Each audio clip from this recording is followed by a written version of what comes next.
Mahigit 5 taon kung tiniis ang para mabuhay sa ibang bansa dahil, Hello Ate Ann!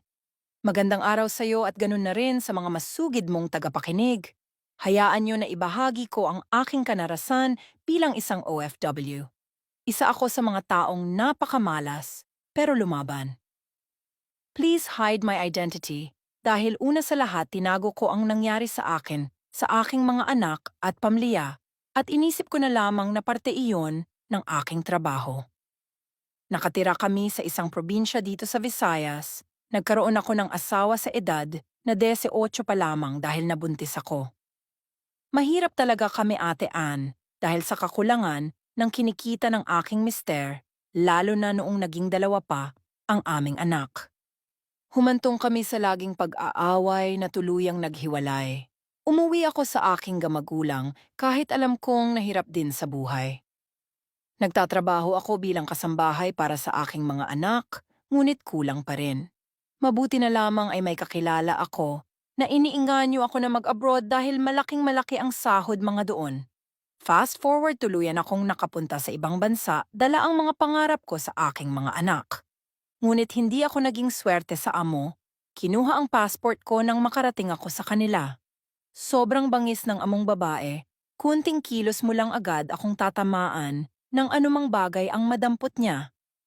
Tiniis ko lahat Ate Ann para lang may pera akong maipadala dahil malaki rin ang utang kong naiwan, laging ngaw sahod ako noon pero sila lagi ang nagpapadala.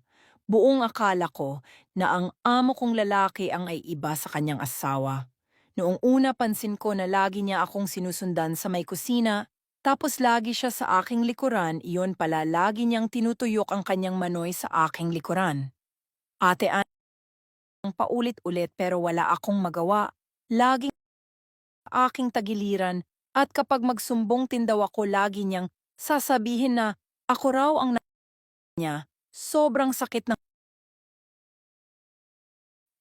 lagi akong nagdarasal na sana balang araw ay maawa rin ang mga taong ito sa akin. Umaabot na rin ako sa puntong nakiusap ako na kung pwede talian ng panyo ang kalahati dahil hindi ko na kaya. Sa mahigit 5 taon ko sa kanila, bigla na lamang binalik sa akin ang passport ko at binigyan ako ng ticket pauwi. Sobrang saya ko sa panahon na iyon. Nakauwi akong buhay sa amin pero halos buto at balat rin ang katawan ko na halos hindi na ako makilala ng mga magulang at kapatid ko. Ate Ann, laking pasalamat ko sa Panginoon na binigyan pa niya ako ng bagong buhay na makasama ulit mga anak ko. Sa ngayon masaya na akong namuhay kasama ang mga anak ko at may munting tindahan na ang pinuhunan ko ang binigay ng amo kong babae.